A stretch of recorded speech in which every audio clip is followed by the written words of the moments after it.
신은 저에게 모든 것을 다 주셨지만 단 한 가지만은 허락하지 않았습니다. 저는 세상 모든 사람 앞에서 웃었지만 혼자 남겨진 밤마다 제 몸을 저주했습니다. 33세 나이에 불임 판정을 받은 슈퍼모델. 뉴욕의 조명 아래에서 완벽해 보였던 제 삶은 사실 금이 가고 있었습니다. 그리고 그 균열이 완전히 무너지던 날, 저는 도망치듯 비행기에 올랐습니다. 목적지는 서울. 이유는 없었습니다. 그저 어디든 멀리 가고 싶었을 뿐입니다.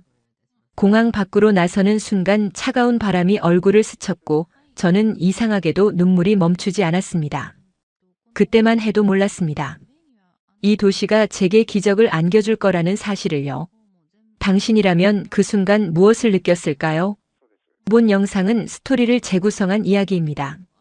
구독과 좋아요는 구독자님께 행운을 드립니다. 어디서 시청하고 계신지 지역을 댓글로 남겨주세요. 저는 제니 리처드슨입니다. 미국 뉴욕 맨해튼에서 태어나 자랐고 20살부터 모델로 활동했습니다. 파리 패션 위크, 밀라노 패션 위크, 뉴욕 패션 위크를 누볐습니다. 세계적인 명품 브랜드의 얼굴이 되었고 유명 잡지 표지를 장식했습니다. 인스타그램 팔로워는 300만 명이 넘었고 거리를 걸으면 사람들이 사진을 요청했습니다. 사람들은 제 삶을 부러워했습니다. 하지만 그 누구도 제 속을 들여다보지 않았습니다. 30이 되던 해봄 저는 5년간 사귀던 남자친구와 결혼을 약속했습니다. 마이클이라는 이름의 사업가였고 부동산 투자로 큰 돈을 벌었습니다. 저는 그를 믿었습니다. 함께 미래를 그렸고 아이 이름까지 지어뒀습니다. 딸아이는 소피아, 아들은 제임스라고 부르기로 했습니다. 결혼식 장소도 예약했고 웨딩드레스도 맞췄습니다. 하지만 결혼 준비 도중 병원에서 충격적인 말을 들었습니다. 산부인과 정기 검진이었습니다. 의사가 검사 결과를 보며 표정이 굳어지는 게 보였습니다. 리처드슨 씨, 결과가 좋지 않습니다. 난소 기능이 평균보다 많이 낮습니다. 자연 임신 확률은 매우 낮고 인공수정이나 시험관 시술을 고려해야 할 것 같습니다. 의사의 목소리는 차갑게 들렸습니다. 아니, 제 귀가 차갑게 들었는지도 모릅니다. 저는 그날 밤 혼자 집으로 돌아와 한참을 울었습니다. 거울을 보니 눈이 퉁퉁 부어 있었습니다. 마스카라가 번져 검게 얼룩진 얼굴. 그게 진짜 제 모습이었습니다. 다음 날 마이클에게 말했습니다. 맨해튼의 한 카페에서 마주 앉아 떨리는 목소리로 설명했습니다. 의사가 뭐라고 했는지, 앞으로 어떻게 해야 하는지. 마이클의 표정이 점점 굳어지는 게 보였습니다. 커피 잔을 내려놓으며 그가 말했습니다. 생각 좀 해볼게. 시간이 필요해. 그 말이 전부였습니다. 일주일 후 마이클은 문자 메시지로 이별을 통보했습니다. 전화 한 통 없었습니다. 5년의 시간, 수없이 나눴던 약속들, 함께 꿈꿨던 미래. 그 모든 게 한 줄의 문자로 끝났습니다. 저는 그제야 깨달았습니다. 사랑이라고 믿었던 것이 얼마나 얕았는지를요. 제가 건강한 아이를 낳을 수 없다는 이유만으로 5년의 시간이 한순간에 무너졌습니다. 그 뒤로 저는 3번의 인공수정 시술을 받았습니다. 매번 실패했습니다. 첫 번째 시술 후 2주를 기다렸지만 생리가 시작됐습니다. 두 번째 시술은 더 힘들었습니다. 호르몬 주사를 맞을 때마다 몸이 부었고 감정 기복이 심했습니다. 세 번째 시술 후에는 희망을 품었습니다. 배가 아픈 것 같았고 임신 초기 증상인 줄 알았습니다. 하지만 검사 결과는 음성이었습니다. 병원 대기실에서 임산부들을 볼 때마다 가슴이 무너졌습니다. 볼록한 배를 쓰다듬는 모습, 행복한 미소. 저는 왜 저렇게 될 수 없는 걸까요? 사람들 앞에서는 웃었지만 집에 돌아오면 거울 속 제 얼굴이 낯설었습니다. 화장을 하고 옷을 입고 밖으로 나가지만 속은 텅 비어 있었습니다. 저는 점점 지쳐갔습니다. 33이 되던 해 가을, 저는 모든 일정을 취소했습니다. 에이전시는 난리가 났습니다. 매니저가 전화를 걸어 소리쳤습니다. 제니, 정신 차려. 지금 파리 컬렉션이 3주 남았어. 계약 위반이야. 하지만 저는 신경 쓰지 않았습니다. 더 이상 카메라 앞에 설 기력이 없었습니다. 화려한 조명 아래에서 웃는 게 너무 힘들었습니다. 완벽한 척하는 게 지겨웠습니다. 그렇게 저는 짐을 싸고 비행기 표를 끊었습니다. 목적지는 서울. 왜 한국이었냐고요? 솔직히 이유는 없었습니다. 세계 지도를 펼쳐놓고 눈을 감은 채 손가락을 찍었습니다. 그곳이 서울이었습니다. 운명이었을까요? 그저 아무도 절 모르는 곳으로 가고 싶었을 뿐입니다. 영어가 통하지 않는 곳, 제 얼굴을 알아보는 사람이 없는 곳으로요. 그렇게 저는 혼자 한국행 비행기에 올랐습니다. 서울 인천공항에 도착한 건 11월 초였습니다. 비행기에서 내려 입국장으로 걸어가는데 한글로 된 표지판들이 보였습니다. 하나도 읽을 수 없었습니다. 하지만 이상하게도 마음이 편했습니다. 아무도 절 몰라보니까요. 공항을 나서자 차가운 바람이 얼굴을 스쳤습니다. 낙엽이 바람에 날렸고 하늘은 잿빛이었습니다. 공항버스를 타고 명동으로 향했습니다. 작은 호텔에 짐을 풀고 거리를 걷기 시작했습니다. 한글 간판은 하나도 읽을 수 없었지만 신기하게도 길을 잃을 것 같지 않았습니다. 사람들은 바쁘게 지나갔고 저는 그 속에서 투명 인간이 된 기분이었습니다.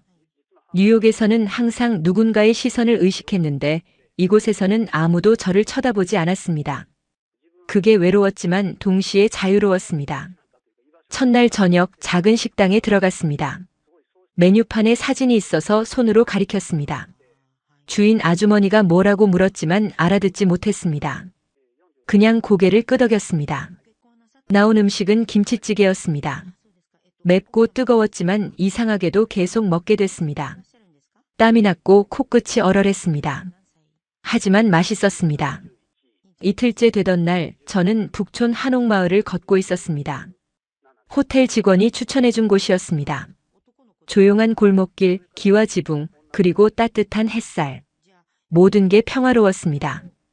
담벼락 너머로 감나무가 보였고 주황빛 감이 주렁주렁 매달려 있었습니다. 저는 벤치에 앉아 한참을 그 풍경을 바라봤습니다. 뉴욕의 마천루와는 전혀 다른 풍경이었습니다. 1시간쯤 앉아 있었을까요? 그런데 갑자기 아랫배에 통증이 왔습니다. 처음엔 참을만 했습니다. 생리통 정도겠거니 했습니다. 하지만 시간이 지날수록 통증은 심해졌습니다. 칼로 찌르는 것 같은 통증이었습니다.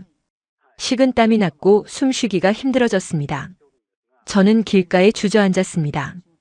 손으로 배를 감싸 쥐었지만 통증은 가라앉지 않았습니다. 괜찮으세요?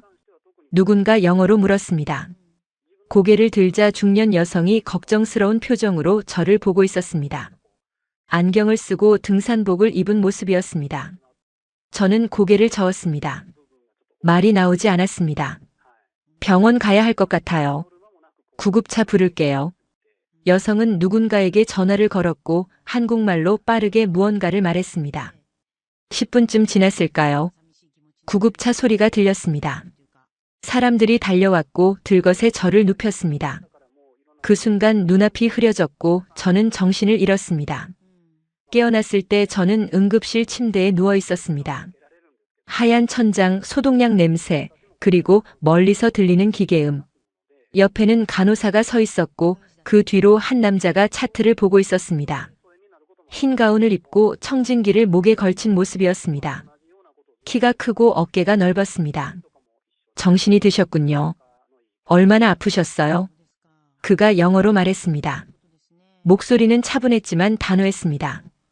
저는 천천히 몸을 일으켰습니다. 링거가 팔에 꽂혀 있었고 병원복을 입고 있었습니다. 여긴 어디죠? 서울대학교 병원 응급실입니다. 저는 내과 과장 한지호입니다. 북촌에서 쓰러지셔서 구급차로 이송되셨어요. 그가 차트를 내려놓고 제 쪽을 봤습니다. 나이는 30대 중반쯤 되어 보였고 눈빛은 날카로웠지만 어딘가 따뜻함이 느껴졌습니다. 안경 너머로 보이는 눈은 진지했습니다. 급성 위염으로 보입니다. 스트레스와 불규칙한 식사가 원인일 가능성이 큽니다. 위내시경 검사를 해봐야 정확히 알 수 있지만 일단 염증이 심한 상태예요. 며칠 입원하셔야 할 것 같습니다. 입원이요? 네. 탈수도 심하고 영양 상태도 좋지 않습니다. 보호자는 계신가요? 없습니다. 혼자예요. 한지호는 잠시 저를 바라보다가 고개를 끄덕였습니다. 그의 눈빛에서 뭔가 걱정하는 기색이 느껴졌습니다. 그럼 병실을 배정하겠습니다. 혼자 여행 중이신가요? 네. 힘드시겠어요. 푹 쉬세요.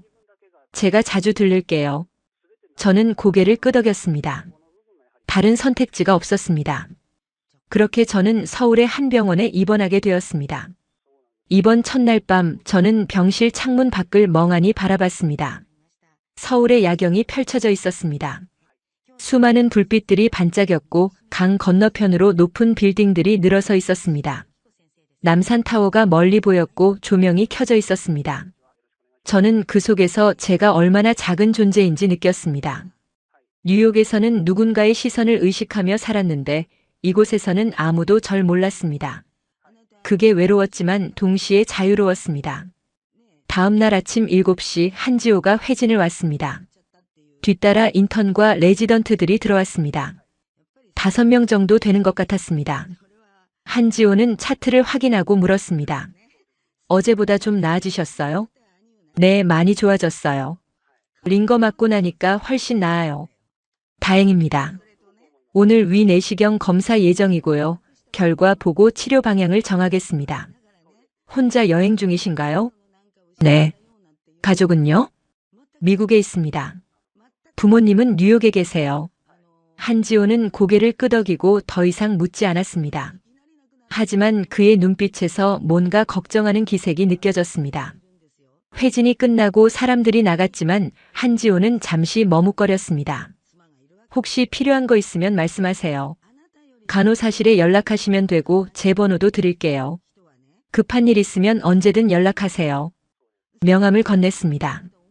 저는 명함을 받아들었습니다. 한지호 서울대학교 병원 내과 과장. 그리고 휴대폰 번호가 적혀 있었습니다. 감사합니다.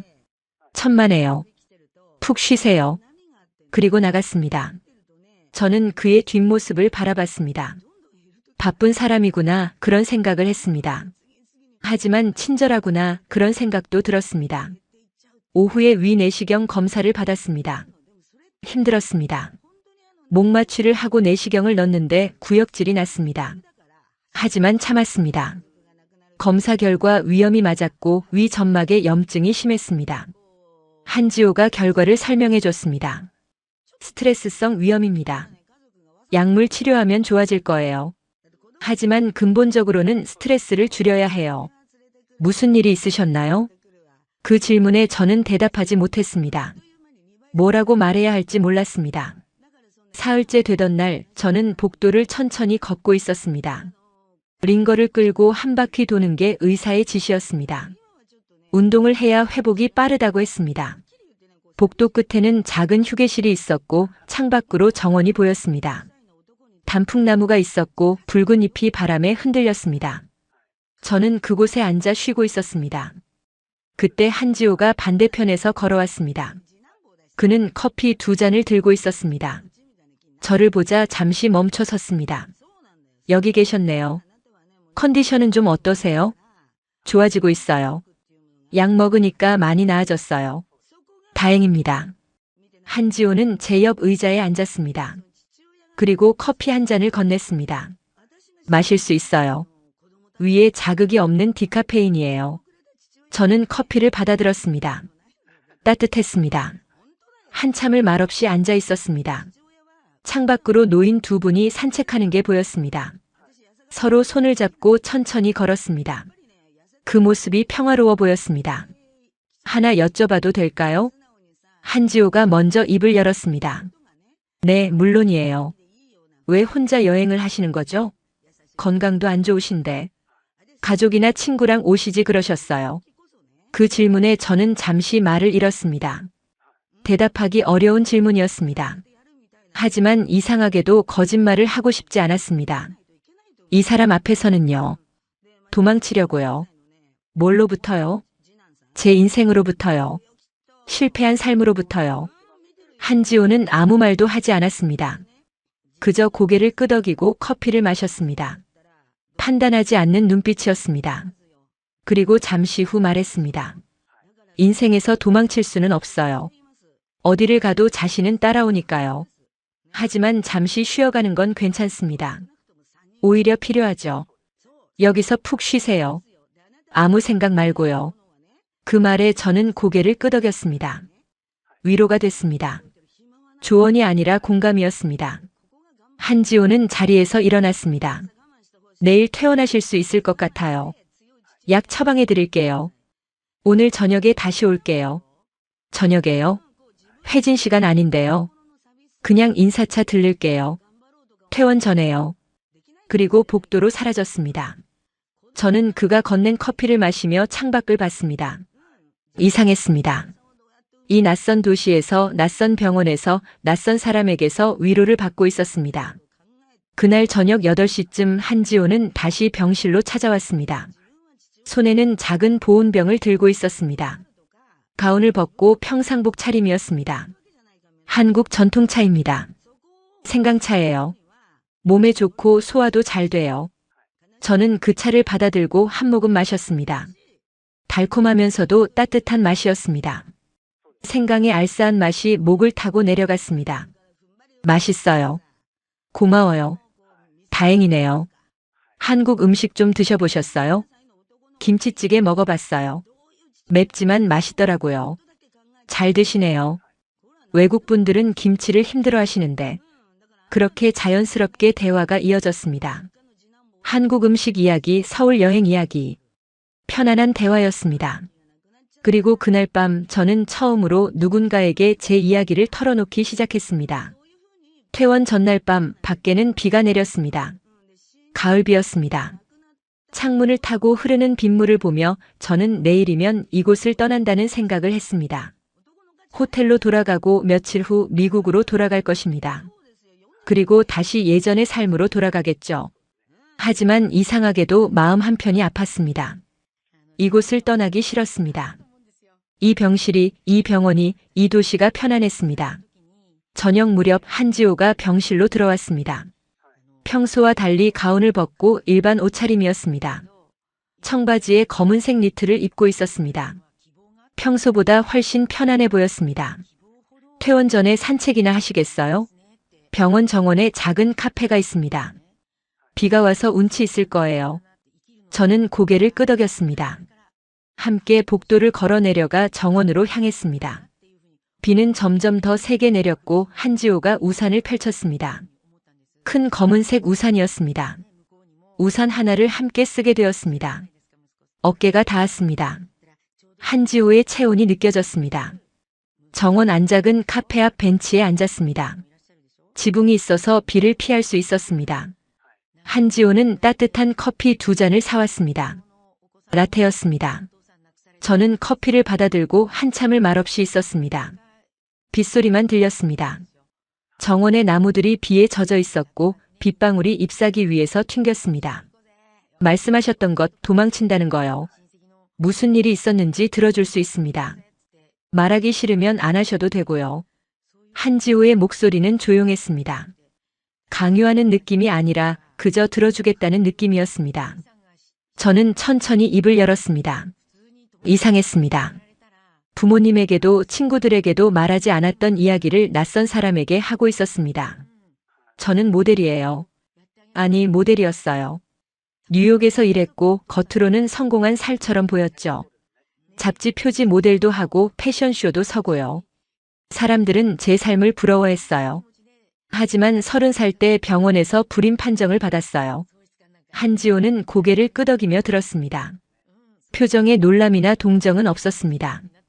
그저 조용히 들어주었습니다. 그 뒤로 모든 게 무너졌어요. 약혼자는 저를 떠났고 3번의 시술은 모두 실패했어요. 매번 주사를 맞을 때마다 제 몸이 저를 배신하는 것 같았어요. 병원 대기실에서 임산부들을 볼 때마다 가슴이 무너졌어요. 왜 다른 사람들은 쉽게 되는데 저는 안 되는지, 제가 뭘 잘못한 건지 계속 생각했어요. 목소리가 떨렸습니다. 눈물이 나올 것 같았지만 참았습니다. 친구들은 하나둘 결혼하고 아이를 낳았어요. 인스타그램에 아기 사진을 올리고 행복한 가족 사진을 올렸어요.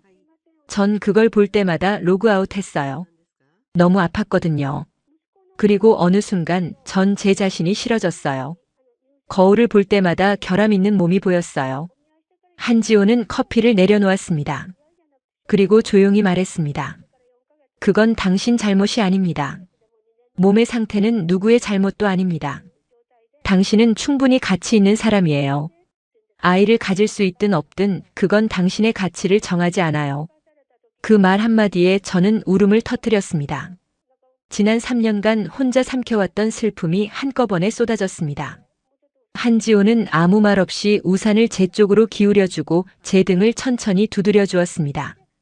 그의 손길은 따뜻했습니다. 판단하지 않는 손길이었습니다. 울어도 됩니다. 여기선 아무도 당신을 모르니까요. 마음껏 우세요. 참지 마시고요. 저는 한참을 울었습니다. 얼마나 울었는지 모르겠습니다. 눈물이 마를 때까지 울었습니다. 한지호는 그저 옆에 앉아 있었습니다. 위로의 말도 하지 않았습니다. 그저 옆에 있어 주었습니다. 그리고 그날 밤 저는 처음으로 누군가에게 진짜 위로를 받았습니다. 판단하지 않고 조언하지 않고 그저 옆에 있어주는 사람. 한지호는 그런 사람이었습니다. 울음이 멈췄을 때 한지호가 손수건을 건넸습니다. 저는 눈물을 닦았습니다. 그리고 처음으로 미소를 지었습니다. 미안해요. 처음 보는 사람한테 이렇게 울다니. 괜찮아요. 가끔은 낯선 사람한테 말하는 게 더 편할 때가 있죠. 고마워요. 정말로요. 천만에요. 많이 힘드셨겠어요. 비는 여전히 내렸습니다. 하지만 마음은 한결 가벼워졌습니다. 비는 그치지 않았습니다. 밤 10시가 넘었고 병원은 조용했습니다. 한지호가 물었습니다. 호텔까지 태워드릴까요? 이 비에 택시 잡기 힘드실 텐데요. 아니요, 괜찮아요. 제가 부를게요. 이 시간에는 택시도 잘 안 와요. 제 차 있으니까 태워드릴게요. 저는 잠시 망설이다가 말했습니다. 사실 호텔로 돌아가고 싶지 않아요. 혼자 있기 싫어요. 오늘은요. 한지호는 저를 바라봤습니다. 그의 눈빛에서 무언가를 읽었습니다. 망설임, 고민, 그리고 결심. 조용히 말했습니다. 병원 근처에 한옥 게스트하우스가 있어요. 제가 아는 곳인데 조용하고 아늑한 곳이에요. 거기 가실래요? 같이요. 저는 고개를 끄덕였습니다. 우리는 함께 우산을 쓰고 걸었습니다. 빗속을 걷는 동안 저는 한지호의 손을 잡았습니다. 그는 놀라지 않았습니다. 그저 제 손을 꽉 잡아주었습니다. 그의 손은 크고 따뜻했습니다. 의사의 손이었습니다. 생명을 살리는 손이었습니다. 15분 정도 걸었을까요? 게스트하우스에 도착했습니다. 전통 한옥이었고 마당에는 작은 연못이 있었습니다. 빗방울이 연못 위로 떨어지며 동그란 파문을 만들었습니다. 아름다웠습니다. 주인 할머니가 나와 반갑게 맞아주었습니다. 한지호와 아는 사이인 듯 했습니다. 방은 작았지만 따뜻했습니다. 온돌 바닥이 따뜻하게 데워져 있었고 창밖으로 빗소리가 들렸습니다. 전통 가구들이 놓여 있었고 벽에는 한지로 만든 조명이 걸려 있었습니다. 은은한 불빛이 방을 채웠습니다. 저는 한지호를 바라봤습니다. 그도 저를 바라봤습니다. 말이 필요 없었습니다. 저는 그에게 다가갔고 그는 저를 안아주었습니다. 오랜만에 느끼는 온기였습니다. 마이클과는 달랐습니다. 조건 없는 포옹이었습니다. 판단 없는 손길이었습니다. 제니 확실해요? 한지호가 물었습니다. 저는 고개를 끄덕였습니다. 확실해요.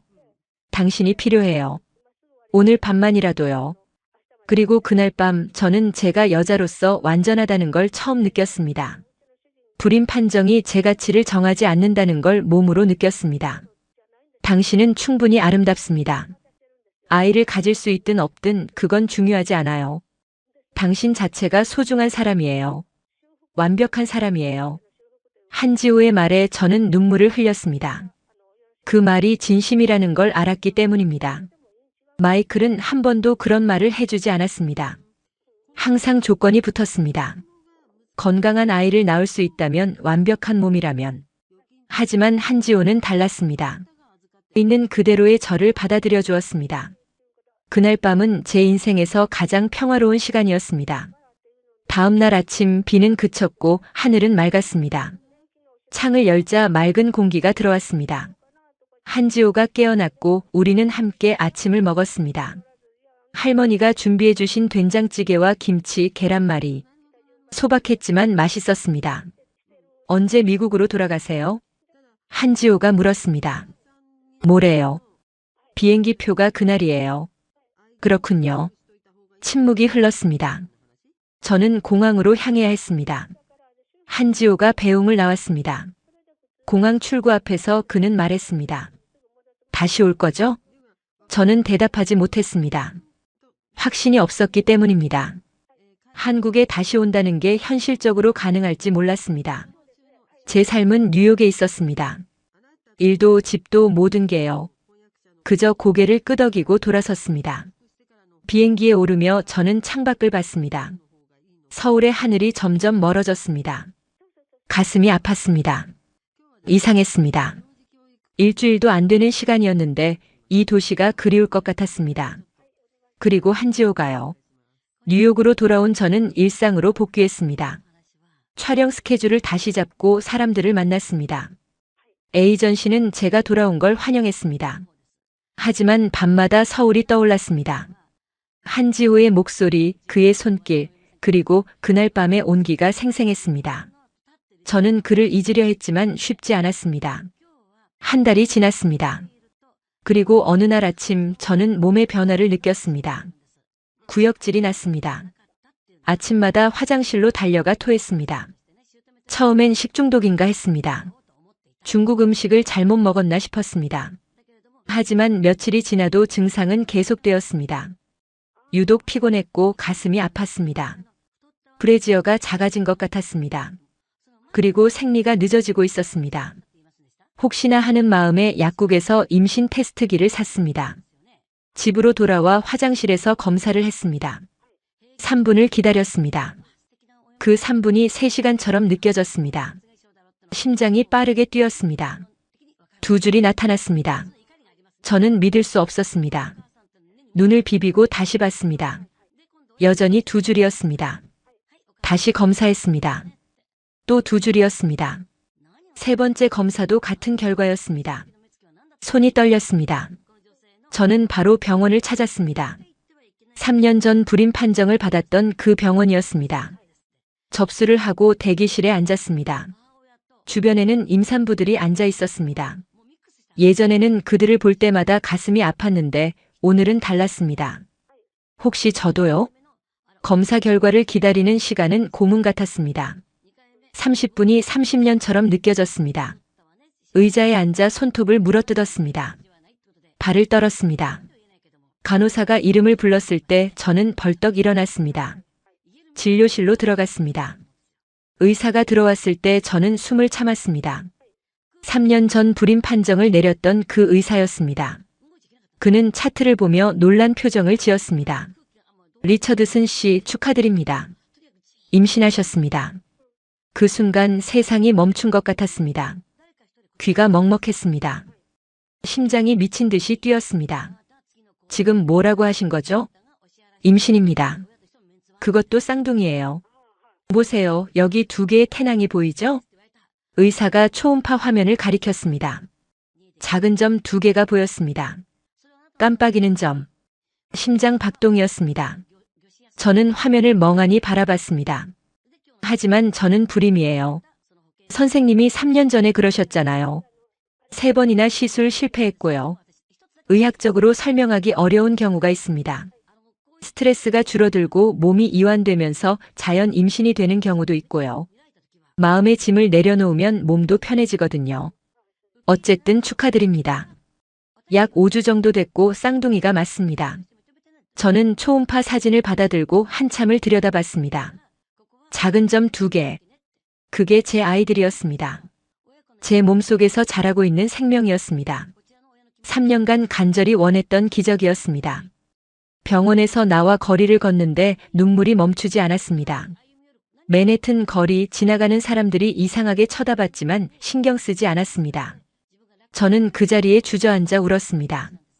기쁨의 눈물이었습니다. 감사의 눈물이었습니다. 제가 엄마가 될 수 있다는 게 기적처럼 느껴졌습니다. 공원 벤치에 앉아 한참을 울었습니다. 그리고 초음파 사진을 다시 봤습니다. 작은 점 2개. 제 아이들. 한지호의 아이들. 한국에서 만들어진 생명들. 집으로 돌아와 첫 번째로 한 일은 한지호에게 연락하는 것이었습니다. 손이 떨려 번호를 누르기까지 한참이 걸렸습니다. 한 달 동안 연락하지 않았습니다. 뭐라고 말해야 할지 몰라서요. 하지만 이제는 말해야 했습니다. 전화벨이 울렸습니다. 1번, 2번, 3번. 그의 목소리가 들렸습니다. 밤 11시였는데 한국은 낮이었겠죠. 여보세요? 지호 씨, 저예요. 제니예요. 제니? 무슨 일이에요? 괜찮아요? 위는 좀 어때요? 목소리에 놀람과 걱정이 묻어났습니다. 여전히 절 걱정하고 있었습니다. 저는 울먹이며 말했습니다. 저 임신했어요. 쌍둥이에요. 병원에서 확인했어요. 5주래요. 전화기 너머로 침묵이 흘렀습니다. 긴 침묵이었습니다. 10초, 20초. 저는 그의 반응이 두려웠습니다. 혹시 책임지기 싫어하는 건 아닐까요? 하지만 한참 후 그의 목소리가 들렸습니다. 떨리는 목소리였습니다. 정말요? 정말 임신이에요? 확실해요? 네, 정말이에요. 믿기지 않아요. 제가 엄마가 될 거예요. 우리 아이들이에요. 당신의 아이들이에요. 축하합니다. 정말 축하해요. 기적이네요. 정말 기적이에요. 그의 목소리도 떨리고 있었습니다. 울고 있는 것 같았습니다. 저는 초음파 사진을 사진으로 찍어 보냈습니다. 몇 분 후 그에게서 메시지가 왔습니다. 제가 지금 당장 뉴욕으로 갈게요.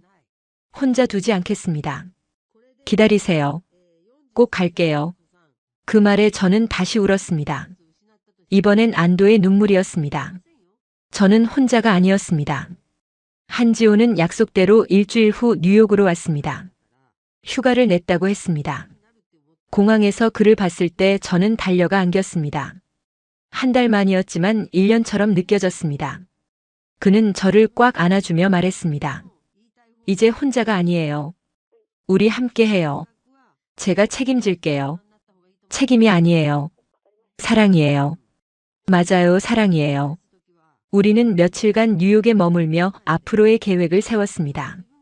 한지호는 결혼을 제안했습니다. 하지만 저는 망설였습니다. 결혼은 나중에 해요.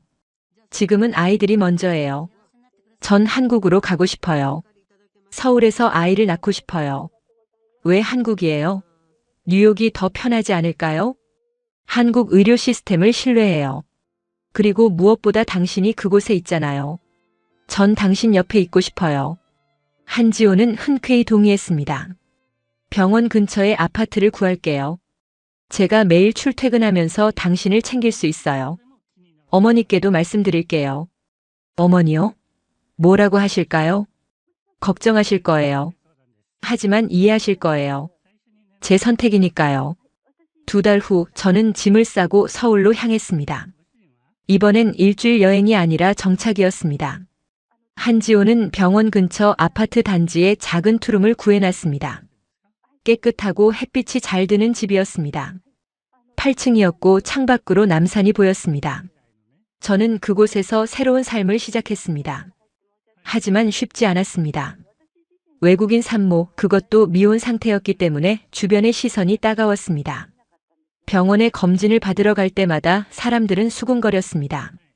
대기실에서 다른 산모들이 힐끔힐끔 저를 쳐다봤습니다. 저 여자 외국인이잖아. 혼자 애를 낳는데. 쌍둥이라던데. 아빠는 어디 있대? 도망갔나? 요즘 세상 참 별일이 다 있네. 한국 남자 꼬셔서 애 낳으려나 봐. 그런 말들이 귀에 들렸습니다. 한국어를 못 알아듣는 척했지만 한 달 정도 지내니 대충 의미는 알 수 있었습니다. 저는 애써 무시하려 했지만 쉽지 않았습니다. 밤마다 울었습니다. 한지호는 제 손을 꽉 잡으며 말했습니다. 신경 쓰지 마세요. 사람들은 모르는 것에 대해 쉽게 판단하죠. 중요한 건 우리 아이들이에요. 우리가 행복하면 돼요. 다른 사람 눈치 볼 필요 없어요. 하지만 가장 힘든 건 한지호의 직장이었습니다. 병원 내에서도 소문이 퍼졌습니다. 외국인 여자와 사귀고 그 여자가 임신했다는 소문, 미혼모를 만든다는 소문, 그리고 그 중심에는 간호사 이소정이 있었습니다. 이소정은 한지호와 같은 내과에서 일하는 수간호사였습니다. 38세였고 일도 잘하고 의사들 사이에서도 인정받는 사람이었습니다. 하지만 한지호를 오랫동안 짝사랑해왔다는 걸 나중에 알았습니다. 5년 동안 같이 일하며 마음을 품어왔다고 했습니다. 동료들은 다 알고 있었다고 했습니다. 그리고 제가 나타나면서 그 감정은 질투로 변했습니다.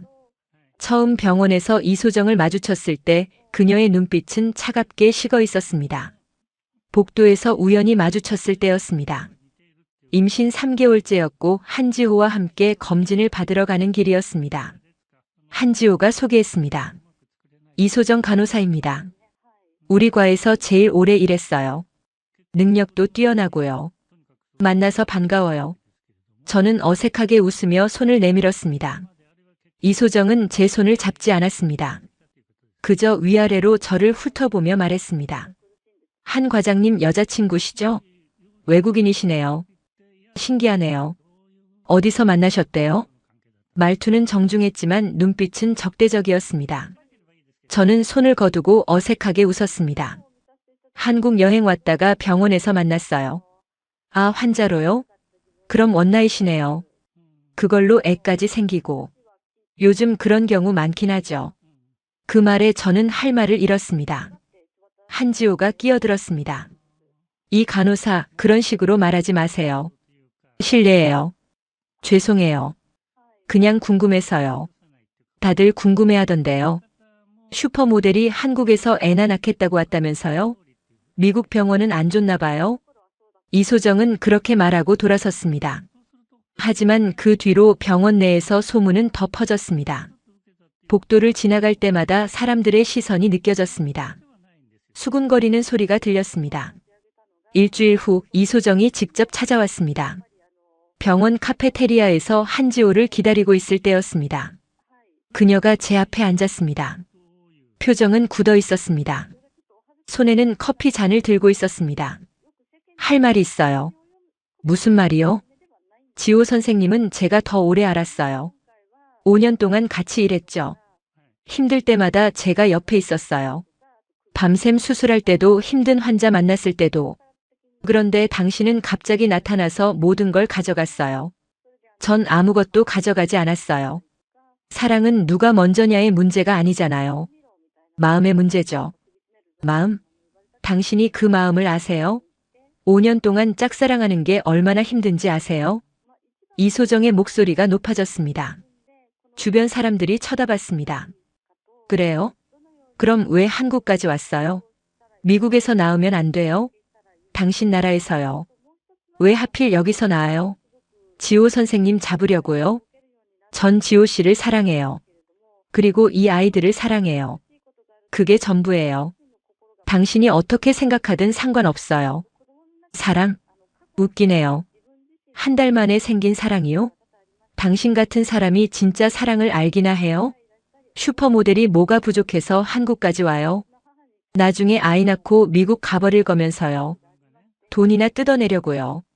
이소정은 그렇게 말하고 자리를 떠났습니다. 저는 한참을 그 자리에 앉아 있었습니다. 가슴이 답답했습니다. 눈물이 날 것 같았지만 참았습니다.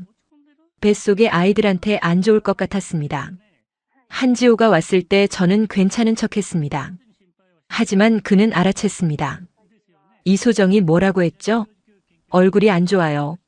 아니에요. 아무것도 아니에요. 말해주세요. 제가 도와줄게요. 저는 결국 이소정이 했던 말을 전했습니다. 한지호의 표정이 굳어졌습니다. 다음 날 한지호는 이소정과 긴 대화를 나눴다고 했습니다. 하지만 상황은 나아지지 않았습니다. 오히려 더 악화됐습니다. 이소정은 제가 병원에 올 때마다 차가운 시선을 보냈고 다른 간호사들도 거리를 뒀습니다. 임신 8개월째 저는 조기 진통을 겪었습니다. 새벽 4시였습니다. 갑자기 배가 딱딱하게 굳어지더니 통증이 왔습니다. 처음엔 가짜 진통인가 했습니다. 책에서 읽었던 브렉스톤 힉스 수축이라고요. 하지만 통증은 점점 심해졌고 간격도 짧아졌습니다. 5분, 3분, 1분. 한지호를 깨웠습니다. 지호 씨 아파요. 진짜 아파요. 이게 진짜 진통 같아요. 한지호는 바로 일어나 옷을 입었습니다. 저를 부축해 차에 태웠고 병원으로 달렸습니다. 새벽 거리는 비어 있었고 신호등도 거의 없었습니다. 15분 만에 병원에 도착했습니다. 응급실로 실려갔고 의사들이 모여들었습니다. 산부인과 의사가 초음파를 확인하며 말했습니다. 쌍둥이가 너무 일찍 나오려고 해요. 지금 33주밖에 안 됐는데 자궁경부가 벌써 3cm 열렸어요. 응급 제왕절개를 해야 할 것 같습니다. 아이들은 괜찮을까요? 33주면 너무 이른 거 아니에요? 최선을 다하겠습니다. 하지만 미숙아일 확률이 높아요. 신생아 중환자실 준비시켜 놓겠습니다. 의사의 말에 저는 공포를 느꼈습니다. 아이들이 위험할 수도 있다는 생각에 눈물이 났습니다. 한지호는 제 손을 꽉 잡았습니다. 괜찮을 거예요. 우리 아이들은 강해요. 당신도 강하잖아요. 견뎌낼 수 있어요. 하지만 그의 목소리도 떨리고 있었습니다. 그의 손도 땀으로 젖어 있었습니다. 응급수술이 결정되었고 저는 수술실로 들어갔습니다. 복도를 지나가며 천장의 조명이 빠르게 지나갔습니다. 마취가 시작되기 전 한지호의 얼굴이 마지막으로 보였습니다. 그는 울고 있었습니다. 사랑해요, 제니. 꼭 무사히 돌아와요. 아이들도요. 3명 다 무사해야 해요. 그 말을 끝으로 제 의식은 사라졌습니다. 얼마나 시간이 흘렀을까요? 정신을 차렸을 때 저는 회복실에 있었습니다. 몸이 무겁고 정신이 흐릿했습니다. 배가 텅 빈 것 같았습니다. 한지호가 옆에 앉아 있었습니다. 그는 제 손을 잡고 있었고 눈가가 빨갛게 부어 있었습니다. 아이들은요? 제 목소리는 쉬어 있었습니다. 한지호는 웃으며 말했습니다. 눈물을 흘리며 웃었습니다. 건강해요. 둘 다 잘 울고 있어요. 딸이 1.8kg, 아들이 2kg이에요. 작지만 건강해요. 신생아 중환자실에 있는데 괜찮대요. 그 말에 저는 눈물이 났습니다. 안도의 눈물이었습니다. 감사의 눈물이었습니다. 보고 싶어요. 아이들 보고 싶어요. 조금만 기다려요. 회복되면 데려다 줄게요. 2시간 후 간호사가 휠체어를 가져왔고 저는 신생아 중환자실로 향했습니다. 유리창 너머로 작은 아기 2명이 보였습니다. 분홍색 모자를 쓴 딸, 파란색 모자를 쓴 아들. 인큐베이터 안에서 작은 손을 움직이고 있었습니다. 너무 작았습니다. 손가락 하나하나가 다 보였습니다. 제 아이들이에요. 우리 아이들이에요. 말을 하는 순간 목이 메었습니다. 한지호가 제 어깨를 감싸 안았습니다. 우리 아이들이에요. 우리 가족이에요. 당신 덕분이에요. 그날 저녁 저는 처음으로 아이들을 안아봤습니다. 간호사가 조심스럽게 딸을 제 품에 안겨줬습니다. 작고 따뜻한 생명이 제 품에 안겼을 때 세상 모든 고통이 사라지는 것 같았습니다. 불임 판정을 받았던 날, 연인에게 버림받았던 날, 혼자 울었던 수많은 밤들. 그 모든 게 이 순간을 위한 것이었다는 생각이 들었습니다. 고마워, 태어나줘서. 엄마한테 와줘서 고마워. 저는 아이에게 속삭였습니다.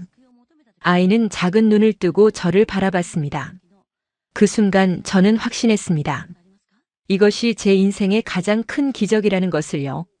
출산 일주일 후 뉴스가 터졌습니다. 미국 모델 업계에서 제 행방을 찾고 있었고 결국 한국에서 쌍둥이를 낳았다는 사실이 알려진 것입니다. SNS에서 사진이 퍼졌고 언론사에서 인터뷰 요청이 쏟아졌습니다. 미국 언론, 한국 언론 할 것 없이 모두가 저를 찾았습니다. 처음엔 모두 거절했습니다. 아이들이 중요했고 제 사생활도 보호하고 싶었습니다. 하지만 소문은 점점 커졌고 왜곡된 기사들이 나오기 시작했습니다. 슈퍼모델 한국 남자 꼬셔 도망, 미혼모된 유명 모델 같은 자극적인 제목들이었습니다. 한지호가 말했습니다. 당당하게 말하는 게 어때요? 우리가 부끄러운 일을 한 게 아니잖아요. 진실을 말하면 사람들도 이해할 거예요. 저는 고민 끝에 한국의 한 방송사 인터뷰를 수락했습니다. 아이들이 태어난 지 한 달이 되던 날 병원 회의실에서 인터뷰가 진행됐습니다. 기자는 30대 중반의 여성이었고 따뜻한 눈빛을 가지고 있었습니다. 왜 한국을 선택하셨나요? 미국에서 출산하는 게 더 편하지 않았을까요? 저는 잠시 생각하다가 대답했습니다. 한국은 제게 생명을 안겨준 나라예요. 이곳에서 저는 처음으로 진짜 사랑을 느꼈고 기적을 경험했어요. 3년간 불임으로 고통받았는데 한국에서 자연 임신이 됐어요. 의료진 분들의 헌신과 한국의 의료 시스템 덕분에 제 아이들이 무사히 태어날 수 있었어요. 33주 만에 태어난 미숙아였지만 의료진들이 밤낮 없이 돌봐주셨어요. 저는 이 나라가 정말 감사해요. 한지호 씨와는 어떻게 만나셨나요? 병원에서 만났어요. 제가 쓰러져서 응급실에 실려갔는데 지호 씨가 주치의였어요. 일주일 입원하면서 알게 됐고 사랑에 빠졌어요. 빠르게 진행된 사랑이지만 진심이었어요. 앞으로의 계획은 어떻게 되시나요? 그 질문에 저는 분명하게 말했습니다. 저는 한국에서 5명의 아이를 낳고 싶어요. 그 아이들과 함께 이곳에서 살고 싶어요. 한국은 이제 제 집이에요. 제가 스스로 선택한 진짜 집이요. 모델 일은 그만둘 거예요. 이제 제 꿈은 좋은 엄마가 되는 거예요. 그 인터뷰는 큰 반응을 일으켰습니다. 긍정적인 반응도 있었고 부정적인 반응도 있었습니다. 일부는 감동적이다, 한국의 위상을 높였다고 했고 일부는 쇼다, 관심받으려고 한다고 했습니다. 하지만 저는 후회하지 않았습니다. 진심을 말했을 뿐이니까요. 인터뷰 후 한지호의 어머니가 병원을 찾아왔습니다. 처음 만나는 자리였습니다. 어머니는 60대 중반이었고 한복을 입고 계셨습니다. 표정은 굳어 있었습니다. 한지호가 소개했습니다. 어머니 제니예요. 그리고 손주들이고요. 어머니는 아무 말 없이 인큐베이터를 바라봤습니다. 한참을 그렇게 서 계시더니 갑자기 눈물을 흘리기 시작했습니다. 아이고 이쁘기도 하지. 작아도 너무 작네. 고생 많았다 제니야. 어머니는 손으로 유리를 쓰다듬었습니다. 그리고 저를 돌아보며 말했습니다. 미안했다 얘야. 처음엔 내가 도망갈까봐 걱정했어. 외국 사람이 한국에서 아이 낳고 잘 살 수 있을까 걱정도 했고.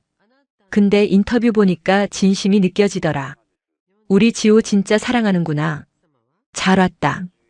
우리 지호 잘 부탁한다. 그 말에 저는 울음을 터뜨렸습니다. 어머니가 저를 안아주었습니다. 따뜻한 포옹이었습니다. 한국 어머니의 포옹이었습니다. 어머니 감사합니다. 잘할게요. 좋은 엄마 될게요. 그래, 우리 며느리. 이제 우리 가족이야. 아이들이 한 달 반 만에 퇴원했습니다. 체중이 2.5kg이 넘었고 스스로 숨쉬고 젖을 먹을 수 있게 됐습니다. 집으로 데려오던 날 저는 떨리는 손으로 딸아이를 안았습니다. 너무 작고 소중했습니다. 이제 집에 가는 거야. 우리 집이야. 한지호가 아들을 안고 웃었습니다. 우리는 택시를 타고 집으로 향했습니다. 집에는 한지호의 어머니가 기다리고 계셨습니다. 미역국을 끓여놨고 아이들 옷도 준비해놨습니다. 어서 와라. 할미가 다 준비해놨다. 어머니의 정성이 느껴졌습니다. 그날부터 어머니는 일주일에 3번씩 오셔서 도와주셨습니다. 아이들을 돌보는 법, 한국식 육아법을 가르쳐 주셨습니다. 저는 본격적으로 한국 생활에 적응하기 시작했습니다. 한국어를 배우기 시작했고 동네 마트에서 장도 봤습니다. 처음엔 모든 게 낯설었습니다. 한글도 읽을 수 없었고 사람들과 대화도 할 수 없었습니다. 하지만 시간이 지나며 익숙해졌습니다. 이웃들도 점차 저를 받아들였습니다. 처음엔 수군거렸지만 아이들을 유모차에 태우고 산책을 다니며 인사를 나누다 보니 사람들도 마음을 열었습니다. 옆집 할머니가 말했습니다. 외국 사람이 한국말도 배우고 김치도 담그고. 기특하네. 우리 동네 며느리야. 잘 왔어, 제니야. 그 말이 얼마나 고마웠는지 모릅니다. 저는 진짜 이곳의 일원이 되고 있었습니다. 한지호와는 아이들이 100일 되던 날 조촐하게 혼인신고를 했습니다. 큰 결혼식은 하지 않았습니다. 가족들끼리 식사를 하고 서류에 도장을 찍었습니다. 하지만 그게 더 의미 있었습니다. 형식보다 중요한 건 마음이니까요. 이소정은 결국 병원을 떠났습니다. 다른 병원으로 옮겼다고 들었습니다. 떠나기 전날 그녀가 저를 찾아왔습니다. 병원 복도에 서였습니다. 표정이 많이 부드러워져 있었습니다. 미안해요. 제가 너무 심했어요. 질투에 눈이 멀었어요. 이소정의 눈에는 눈물이 고여 있었습니다. 괜찮아요. 이해해요. 저도 누군가를 질투하며 살았어요. 누군가를 미워하며 살았고요. 그게 얼마나 힘든지 알아요. 자기 자신을 갉아먹는 일이죠. 행복하세요. 그리고 지호 선생님 잘 부탁해요. 좋은 사람이에요. 알아요. 감사해요. 이소정은 그렇게 말하고 돌아섰습니다. 저는 그녀의 뒷모습을 바라보며 용서의 의미를 다시 생각했습니다. 미움은 결국 자신을 아프게 하는 것이라는 걸요. 아이들이 돌이 되던 날 우리는 작은 돌잔치를 열었습니다. 한지호의 가족들, 병원 동료들, 그리고 동네 이웃들이 왔습니다. 50명 정도 되는 것 같았습니다. 아이들은 한복을 입고 방석 위에 앉아 있었습니다. 딸아이는 분홍색 한복, 아들은 파란색 한복. 너무 예뻤습니다. 돌잡이를 하는 순간 딸아이는 청진기를 잡았고 아들은 책을 잡았습니다. 의사랑 교수네. 지호가 있어서 그런가. 사람들이 웃으며 박수를 쳤습니다. 저는 그 순간을 사진에 담았습니다. 행복한 순간이었습니다. 3년 전엔 상상도 못했던 순간이었습니다. 그로부터 4년이 흘렀습니다. 저는 새 아이를 더 낳았습니다. 5 아이의 엄마가 되었습니다. 인터뷰에서 말했던 꿈을 이룬 것입니다. 쌍둥이 남매 그리고 3명의 동생. 3명 다 자연 임신이었습니다. 의사들은 기적이라고 했습니다. 집은 항상 시끌벅적했고 하루하루가 전쟁 같았습니다. 아침 6시에 일어나 아이들 밥을 먹이고 학교에 보내고 빨래하고 청소하고 밤 10시가 되어야 모든 아이들이 잠들었습니다. 하지만 행복했습니다. 이것이 제가 원했던 삶이었습니다. 저는 더 이상 모델 일을 하지 않습니다. 가끔 한국의 다문화 가족 행사에 참여하고 강연도 합니다. 외국인 엄마들에게 제 경험을 나누고 용기를 주는 일을 합니다. 서울시에서 다문화 가족 홍보대사로 위촉했고 가끔 방송에도 출연합니다. 한국에서 어떻게 적응하셨어요? 사람들이 자주 묻습니다. 처음엔 힘들었어요. 언어도 안 통하고 문화도 달랐고요. 하지만 사랑하는 사람이 있었고 가족이 생겼어요. 그게 저를 버티게 했어요. 그리고 한국 사람들의 따뜻함이요. 처음엔 저를 이상하게 봤지만 진심을 보이니까 받아들여 주더라고요. 아이들은 한국어와 영어를 섞어 쓰며 자랍니다. 쌍둥이는 이제 6살이 되어 유치원에 다닙니다. 매일 아침 한복 같은 유치원 가방을 메고 씩씩하게 걸어갑니다. 집에 돌아오면 한국 동요를 부르고 김밥을 좋아합니다. 엄마, 나 김밥 싸줘. 딸아이가 매일 아침 말합니다. 저는 김밥을 싸주며 웃습니다. 미국에서 모델로 살던 제가 한국에서 김밥을 싸는 엄마가 됐습니다. 한지호는 여전히 병원에서 일하지만 주말에는 꼭 시간을 냅니다. 함께 한강공원에 가고 아이들과 축구를 하고 저녁에는 책을 읽어줍니다. 평범하지만 소중한 일상입니다. 어느 날 한국 방송사에서 다시 인터뷰 요청이 왔습니다. 5년 전 인터뷰의 후속편이었습니다. 저는 수락했습니다. 스튜디오에 앉아 기자가 물었습니다. 5년 전 한국에서 5명의 아이를 낳겠다고 하셨는데 정말 이루셨네요. 어떤 기분이세요? 저는 웃으며 대답했습니다. 꿈이 현실이 된 기분이에요. 5년 전 저는 불임 판정을 받고 절망했어요.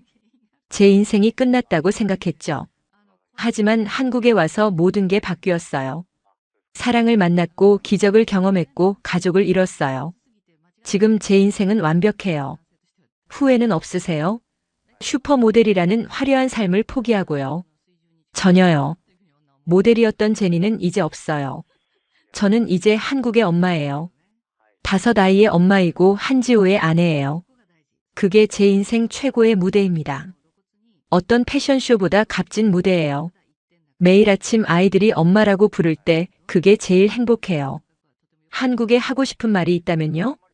저는 카메라를 똑바로 바라보며 말했습니다. 감사합니다. 이 나라가 제게 두 번째 삶을 주었어요.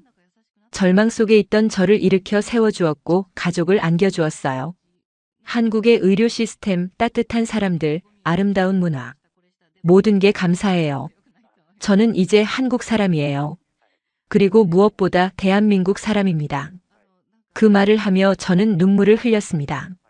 진심이었습니다.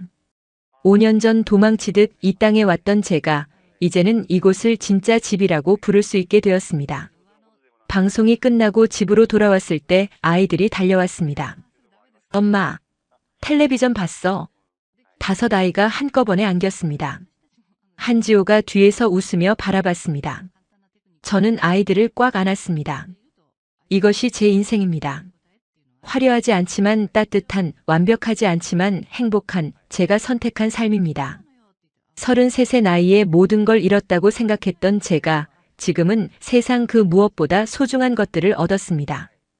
그리고 그 시작은 서울의 가을비였습니다. 비 오던 그날 밤 한 남자가 건넨 우산이 제 인생을 바꿨습니다. 여러분도 절망 속에 있다면 기억하세요. 기적은 예상치 못한 곳에서 예상치 못한 순간에 찾아온다는 것을요. 저처럼 말이에요. 포기하지 마세요. 인생은 언제든 바뀔 수 있습니다. 한국이 저를 바꿔준 것처럼요.